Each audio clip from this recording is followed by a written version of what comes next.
Bismillahirrahmanirrahim. Assalamualaikum warahmatullahi wabarakatuh. Bagaimana kabar antum, ananda para juara kelas 5 di hari Kamis yang cerah ini? Alhamdulillah. Luar biasa.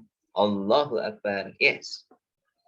Ya, di hari Kamis jam yang ketiga, jam terakhir pukul 11 sampai 12.00 kita akan belajar tematik melalui link YouTube. Nah, tematiknya pada hari Kamis ini sudah memasuki tema yang kedua. Nah, barusan tadi pagi kita ujian tema yang pertama.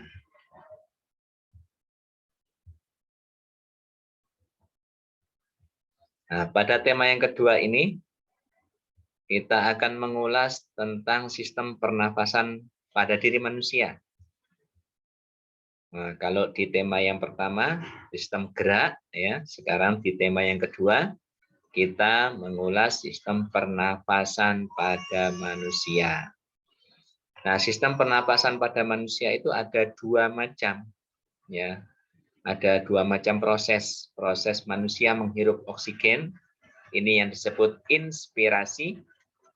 Yang kedua, proses manusia mengeluarkan gas karbon dioksida, ini yang disebut dengan ekspirasi.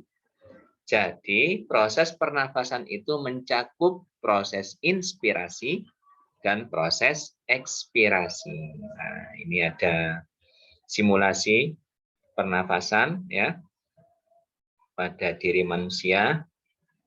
Nah, menghirup udara, menghirup oksigen, inspirasi, dan mengeluarkan gas karbon dioksida, ekspirasi. Nah, sekarang kita ke organ sistem pernafasan manusia.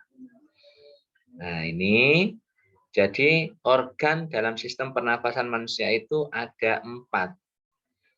Hidung, faring atau tekak, yang ketiga tenggorokan, yang keempat paru-paru. Nah, yang hidung itu ditunjukkan oleh gambar A, ya, ini hidung. A ini hidung, kemudian B ini jadi pangkal rongga hidung, ini adalah faring, tekak, kemudian tenggorokan. Tenggorokan itu dari C, D, E. Jadi C, D, E. Ya, C itu laring, D trakea, E bronkus. Jadi 3 bagian tenggorokan, laring, trakea, bronkus. Nah, kemudian yang keempat, paru-paru. Paru-paru itu F. Yang tunjukkan huruf F, paru-paru. Nah, yang G itu diafragma. Nah, ini organ dalam sistem pernapasan manusia. Nah, sekarang kita ke hidung. Nah, ini ada gambarnya ya, diingat-ingat. Lubang dan rongga hidung sebagai jalan keluar masuk udara. Ini lubang hidungnya, terus ini rongga hidungnya. Ini rongga hidung yang warna putih dan keunguan ini, rongga hidung. Nah, di dalam rongga hidung itu ada rambut silia, ya, silia bersaraf, silia atau rambut, kemudian ada selaput lendir. Di rambut terdapat serabut saraf pembau. Jadi rambut hidung itu ada saraf pembaunya. Jadi jangan suka ngupil ya. Ngupilnya jangan terlalu sering, nanti bisa rambutnya, saraf-saraf pembaunya bisa terganggu. Ya. Ya, bisa protol rambutnya itu. Nah, rambut atau silia saraf menyaring kotoran dari udara yang masuk. Ya. Jadi rambut atau silia saraf menyaring kotoran dari udara yang masuk, itu fungsinya. Selaput lendir mengatur kelembapan udara yang masuk. Nah, jadi memang hidung kita itu ada lendirnya. Nah, ketika sakit flu. Nah, itu lendirnya kena bakteri ya atau virus, lantas jadi meler ya keluar. Nah, faring atau tekak yang kedua. Nah, faring itu ujung dari rongga hidung ya. Nah, itu terdapat faring atau tekak. Nah, faring itu adalah persimpangan. Ini faring ya. Faring itu dari sini sampai sini. Wilayah biru terus ini sampai hijau sedikit ini ya. Ini faring. Nah, ini terdapat persimpangan rongga hidung ke tenggorokan. Nah, rongga hidung ke tenggorokan ini ya. Ini sama rongga mulut ke esofagus, nah, ke kerongkongan. Ini jalan makanan ya, dari mulut ke esofagus. Nah, kemudian jalan udara dari hidung ke tenggorokan, ke trakea, laring trakea ini ya. Nah, ini persimpangan ya. Nah, saluran pernafasan itu di depan. Ya, saluran pernafasan ini, saluran pernafasan dari hidung ke laring ke trakea itu di depan. Saluran pencernaan atau makanan, nah ini di belakangnya, nah, dari mulut ke esofagus, kerongkongan. Nah, itu ya.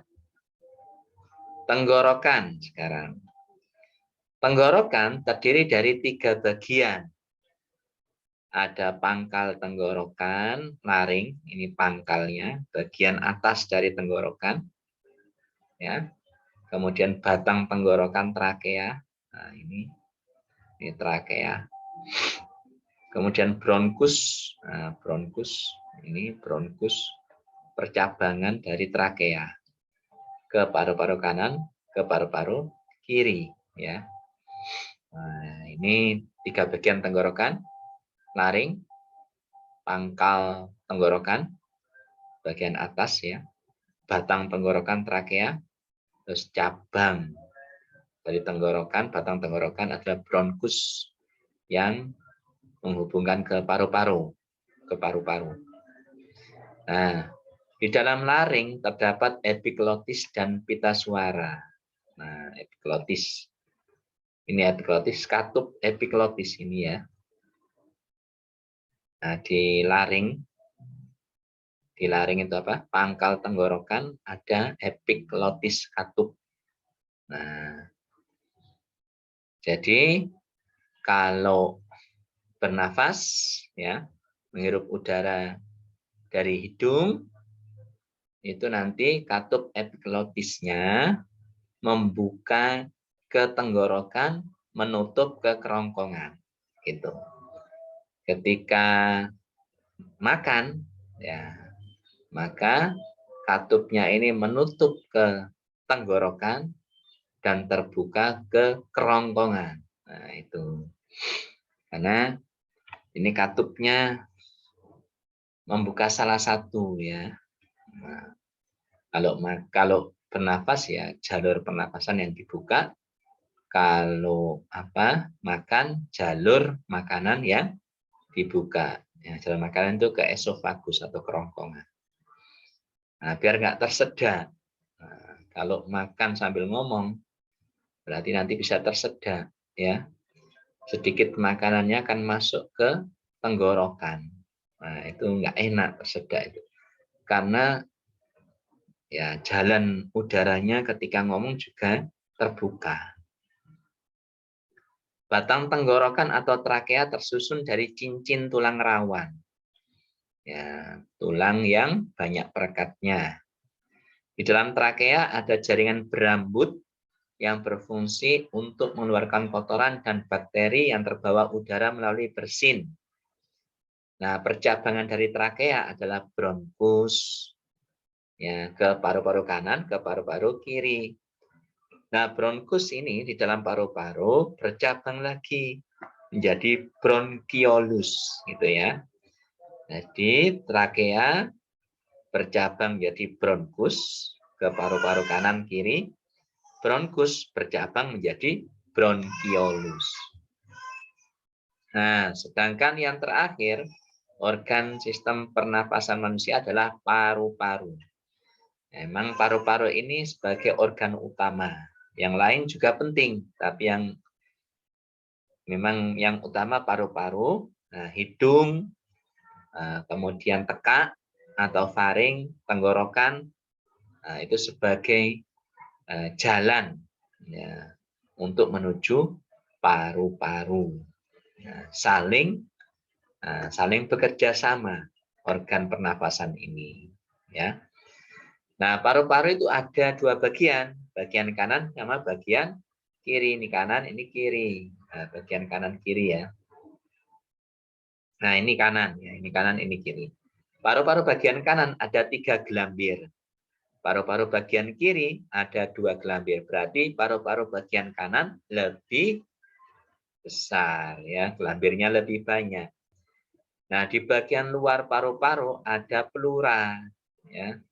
Nah, pleura itu yang melindungi, yang melapisi paru-paru. Nah, di dalam pleura terdapat cairan untuk melindungi paru-paru dari gesekan saat inspirasi dan ekspirasi. Kan pada waktu menghirup udara itu paru-paru mengembang. Terus kemudian pada waktu mengeluarkan udara, nah, paru-paru kembang kempis, mengempis. Nah, saat itu terjadi gesekan. Nah, biar terlindungi ada cairan pleura di bagian luar paru-paru. Nah, bronkus di dalam paru-paru bercabang menjadi bronkiolus. Nah, bronkiolus di dalam paru-paru bercabang lagi menjadi alveolus. Ya, cabang-cabang lembut bronkiolus adalah alveolus. Nah, alveolus ini berfungsi untuk sebagai tempat pertukaran gas oksigen dan gas karbon dioksida. Gitu ya. Nah, yang oksigen ketika inspirasi itu disalurkan oleh paru-paru ke seluruh bagian tubuh. Ya, tempat pertukarannya, ya, alveolus itu tempat pertukaran gas oksigen dan gas karbon dioksida, sedangkan gas karbon dioksidanya dikeluarkan, ya, dikeluarkan ke hidung dari paru-paru, ya, melalui hidung. Jadi gas oksigen itu masuk ke tubuh, diteruskan paru-paru lewat aliran darah, ya. Darah yang mengandung oksigen itu diteruskan ke jantung.